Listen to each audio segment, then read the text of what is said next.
Thank you very much for a very generous introduction, Professor Matescu. You are very generous in describing my activity. You said this is my second presentation in this Congress, and I'm surprised to have some people, because usually in my career, after my first presentation, everybody disappeared. So I'm surprised that we have some people here. So what I'm like to do in the next 30 minutes, so we have some time for discussion, I'm going to discuss with you the changing paradigm in the treatment of pulmonary embolism. And I would like to discuss with you why we are trying to change, or we are about to change. We would like to discuss the results of the clinical trials with the new agents, the specific role of the new agents in pulmonary embolism, and I would also like to discuss the residual issues and the future challenges in patients with pulmonary embolism. So let's start for the reason why we are trying to change and what we are trying to change. I'm pretty sure that you are familiar with this scheme. This is the traditional treatment of pulmonary embolism before the introduction of NOAC. We actually had 3 phases, what we called the initial treatment. Usually it was 7-10 days, and it was done with a parenteral agent, unfractionated heparin or LMWH in the large majority of the cases. On the same day, we used to start warfarin, and warfarin was given for at least 3 months, in some cases 6 months, or even 1 year. And warfarin was given by adjusting the dose in order to get an INR between 2 and 3. So this first 2 parts, the initial and long-term treatment, is for everybody. So there is no way to treat any patients with DVT or pulmonary embolism without using this approach. For some of the patients, not all of them, we also need an extended treatment. And we need to adjust our clinical judgment in order to decide properly the type of patient that need to have a standard treatment. If we have this treatment that actually works relatively well, why we need to change? Well, we need to change for several reasons. I will mention 3 of them. Number 1, we need to improve the practicality of our treatment. Number 2, we would like to have a safer anticoagulation. In other words, less side effect, in other words, less bleeding. And point number 3, given that, as I mentioned before, probably several patients, 30–40%, will go to an extended treatment, we would like to have a less clinical burden for the patient, for us, and also for the public health, because following this patient is expensive and it requires personnel and specific structure. So let's discuss the results of the clinical trials. Well, you might be surprised, if you are not familiar with the field, that something like 30,000 patients were included in clinical trials on the treatment of venous thromboembolism. When I started my work in this field, it was possible to publish a good paper in a good journal, just randomizing 300 and 300 patients. This trial had a good chance to be in the New England Journal of Medicine. Right now, the usual trial on the treatment of VT is a trial of 5,000, 6,000 patients. So we are really moving the VT people to the cardiology example, and our trial really large. So we have 10 trials, so you can see 6 are actually in the initial and long term, and 4 are in the standard treatment. We have 4 agents. We have many similarities, but we have some differences. Point number 1, some of these NOACs still require heparin up front, and this is the case for the Bigeran and edoxaban. 2 of them, talking about rivaroxaban and the apixaban, they can be used without any heparin up front. And in order to counteract the increase of recurrences that are typical of the first weeks of treatment, there is an increase of the dose in this agent. And this is 50% rivaroxaban for 3 weeks. It is 100% with apixaban for 1 week. There are also some other differences, including the double-blind design. So the STEM program was not double-blind, but these differences are probably minor. Let's see very quickly the results of the study. These are the results of the first study that was published. This is a study with dabigatran. You see the data in terms of efficacy. You had two studies, very similar. There was a numerical increase of recurrence with dabigatran, but still it was easy to show a non-inferiority of dabigatran as compared with the conventional treatment. And if you see the data in terms of bleeding, and if you see in particular the data of the association of major and clinical relevant major bleeding, you already have the message here. It is possible to achieve an effective anticoagulant treatment without an excess of bleeding. No difference in terms of major bleeding, but certainly a superiority in terms of the association of major and clinical relevant or major bleeding. And the message was very much the same for the Einstein. Einstein had two studies, one in DVT and one in PE. And when you see the data in terms of efficacy, you see some discrepancy. Actually, rivaroxaban did extremely well in DVT, did also well in PE, but not as well as. But still, it was clear that it was non-inferiority for this agent was compared with the conventional treatment. And again, going to bleeding, there was no superiority in terms of major bleeding, but when you see the data in terms of the association between major bleeding and clinical bleeding, the message is already there. It is possible to achieve less bleeding with this agent. Let me move to the Amplify study. The study I was the chairman of the steering committee of. It is a study where we included both patients with DVT and PE, but again, one third of the 5,500 patients were patients with PE. So we are talking about something less 2,000 patients with PE. So patients were randomized to receive apixaban, 10 milligrams twice a day for the first week, and then they receive 5 milligrams twice a week for 7 days. The conventional treatment was used as a control. These are the data in terms of efficacy over time. I would like to make two observations. Number one, 59 events in patients receiving apixaban, 71 in patients receiving the conventional treatment, so this means risk reduction of about 15%. But please also go to the very beginning of the treatment, because everybody was concerned about early recurrences related to the non-use of heparin. This was not the case. You don't set at all any early recurrence in excess of early recurrences by using an agent without an MWH, without any monitoring. But no doubt that the most striking results of the Amplify were those about bleeding. These are the data about the time course of bleeding.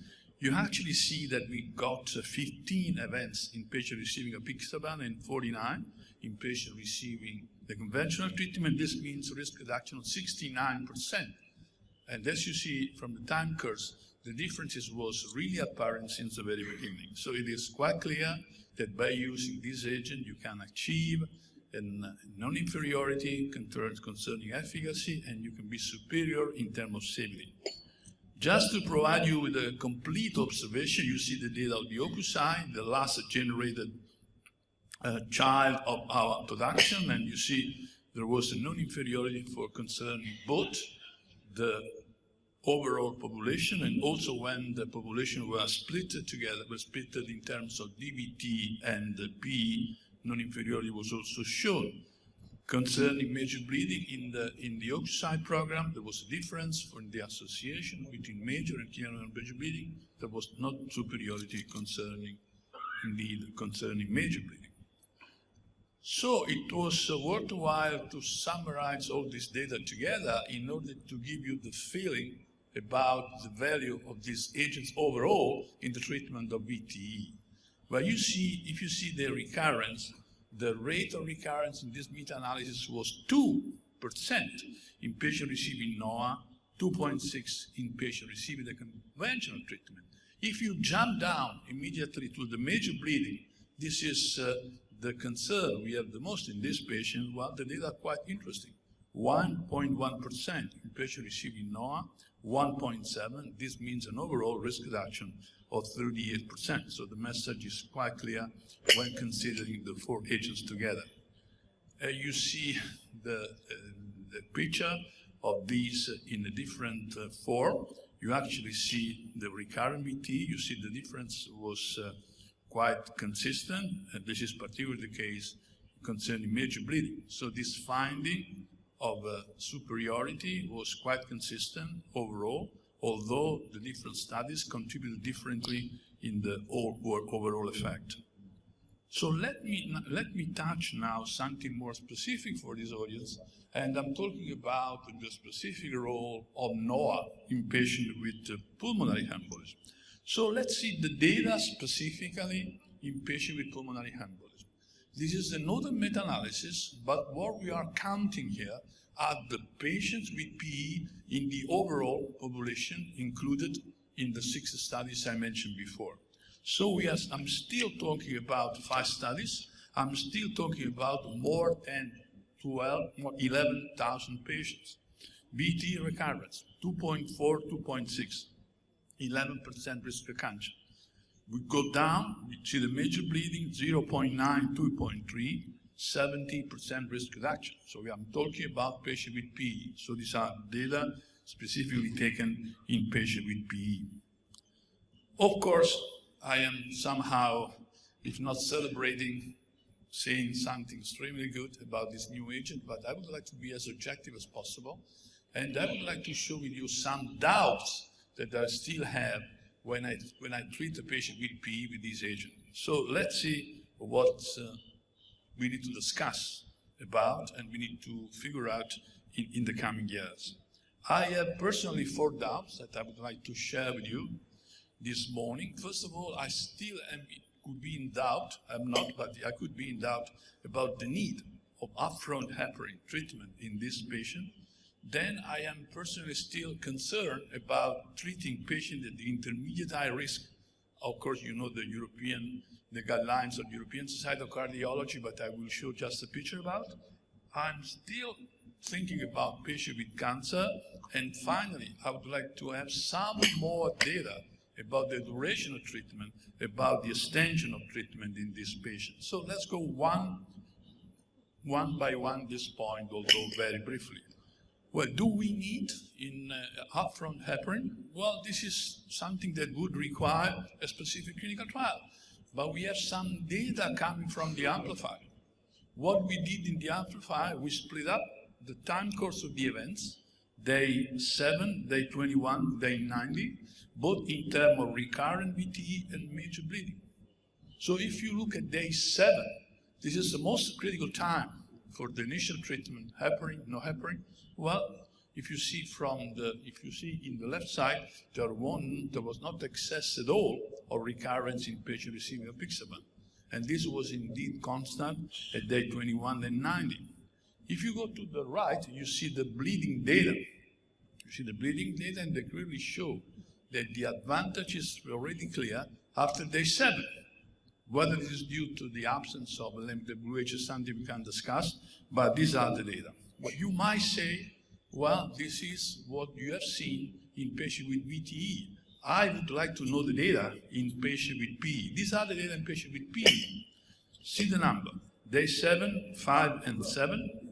Day 8, day 21, 8 and 10. Day 90, 16 and 16. So even in patients with PE, there was not an excess of recurrence. And also the bleeding was different in this patient, and the advantage was in favor of apixaban. So let's move to my second doubt. Shall we use this agent in the so-called patient with intermediate high risk of PE?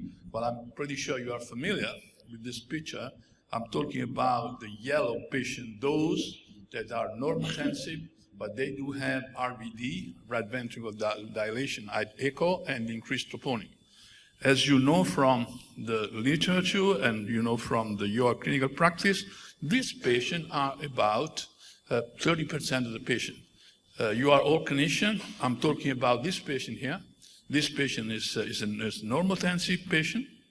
As you see, he's got the typical ECG, as was shown yesterday in a beautiful presentation by a colleague of yours. The pace is 2. There is an increase on troponin. The ratio between right and left ventricle is 0.9. So I'm talking this patient in the middle. So is It's not normal, as in the left. It's not critical, as in the right. I'm pretty sure you see these patients almost every day. If you do a CT scan, there is a remarkable burden of thrombosis. And if you check a CT scan, the ratio between the right and left ventricle, you see that there is a ratio of about 1. So I'm talking about quite a serious patient. So the question is, do we have data in this patient? Well, probably not. But we do have also data about the extension of thrombosis. I'm talking about, as I mentioned before, 30% of patients. This patient, as you see, the intermediate risk are about 30% of the patient. Well, we have some data about the extension. The extension, as you see in the row of the extensive two lobes, we are talking about 24% of patients in the Einstein PE, 37 in the amplified, 46 in the occlusite. So these patients I'm talking about were quite remarkably represented in the study that we are running. So let's see the data about this patient in the amplified. It's quite small in terms of character, but if you see, you can see up the general effect of treatment, then you can distinguish between patients with anatomical extension, large anatomical extension, both PE and DVT.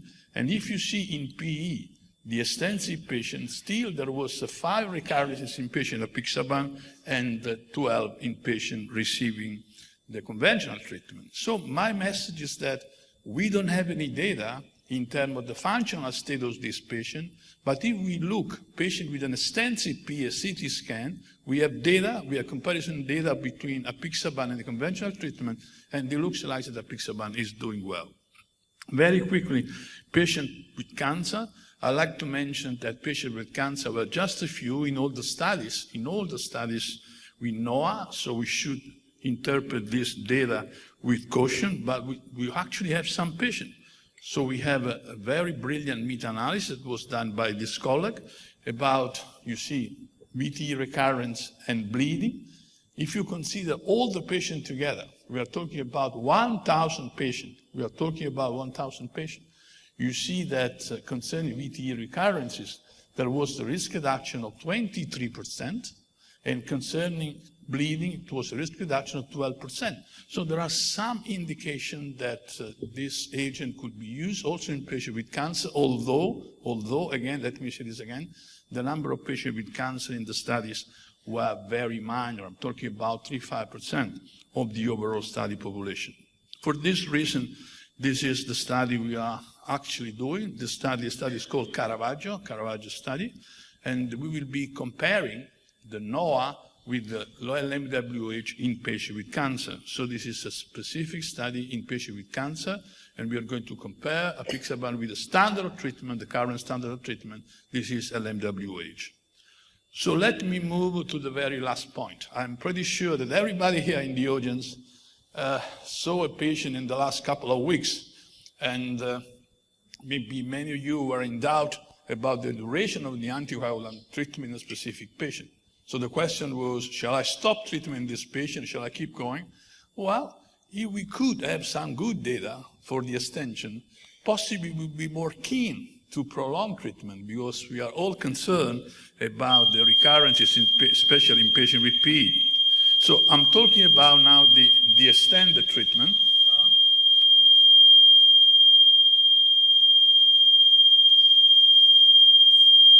So it seems that you are tired of listening to me.